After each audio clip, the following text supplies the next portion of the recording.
একবার এক শকুনের বাচ্চা শকুনের কাছে মানুষের মাংস খাওয়ার বায়না ধরল। এখন শকুন প্রথমে তাকে শুয়োরের মাংস এনে দিল। বাচ্চাটি বলল, আমি তো মানুষের মাংস চেয়েছি, শুয়োরের মাংস তো আমি খাবো না। তারপর মা শকুনটি তাকে গরুর মাংস এনে দিলেন। বাচ্চা শকুনটি আবার বললেন, আমি তো আসলে গরুর মাংস চাইনি, আমি চেয়েছি মানুষের মাংস খাবো। এখন শকুন পড়ে গেল বিপদে। তারপর শকুন সেই শুকুরের মাংস এবং মানুষের মাংস দুটি ঠুটে করে নিয়ে গরুর মাংস মন্দিরের সামনে ফেললো এবং শুকুরের মাংস মসজিদের সামনে ফেললো।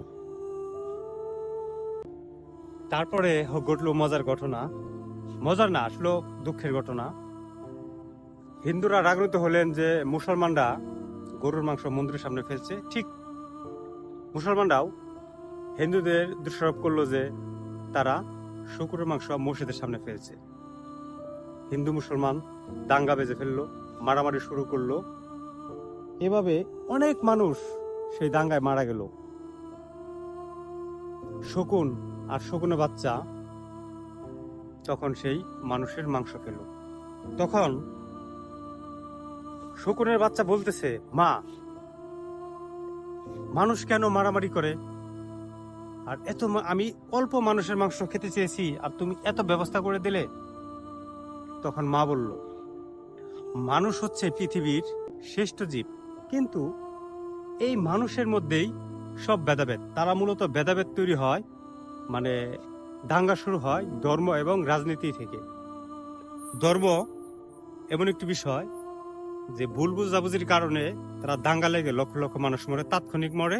আর রাজনীতিতে মানুষ এর ফলাফল সাথে সাথে পাওয়া যায় না, আস্তে আস্তে ব্যাপক হারে সেটা বড় হয়, এমনকি কয়েক দেশ যুদ্ধ শুরু হয়। এই গল্প থেকে আমরা কি শিক্ষা পেলাম? আসলে মানুষ সবকিছুতেই ধর্ম এবং রাজনীতি ব্যবহার করে। দুনিয়াতে যত রকমের ধর্ম নিয়ে ঝগড়া হয়েছে, দাঙ্গা হয়েছে, সবকিছু ভুল বোঝাবুঝির কারণে। কেউ সত্য উদ্ঘাটন করেনি। ওই শকুনের বাচ্চা তখন শকুনকে বলল, তুমি তো দাঙ্গা বাজালে, তাহলে কি তোমার দোষ হবে না? তখন শকুন বলল, না, দাঙ্গা আমি বাজিয়েছি, কিন্তু আমার দোষ হবে না। এই সত্য কোনোদিন উদ্ঘাটন হবে না। মানুষ মনে করবে হিন্দুরা দোষী, হিন্দুরা মনে করবে মুসলমানরা দোষী। এভাবে চলতে থাকবে সারা জীবন। রাজনীতিতেও সেম অবস্থা। থার্ড পার্টি গন্ডগোল বাজিয়ে দেবে। 2 দল বা 3 দল, বিভিন্ন ধরনের দল এই দাঙ্গা চালিয়ে যাবে সারা জীবন, হিংসা চালিয়ে যাবে সারা জীবন। আপনারা সবাই জানেন 1947 সালে দেশ ভাগ হয়েছিল, উপমহাদেশ ভাগ হয়েছিল ধর্মের ভিত্তিতে, মুসলিম এবং হিন্দু। তারপর আবার 1971 সালে বাংলাদেশ আর পাকিস্তান ভাগ হয়েছিল রাজনৈতিক কারণে। মানে পৃথিবীতে মানুষের সবচেয়ে ভুল বোঝাবুঝি হয় ধর্ম এবং রাজনীতি।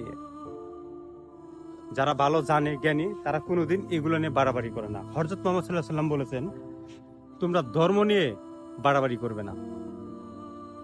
আর আমরা কি করতেছি?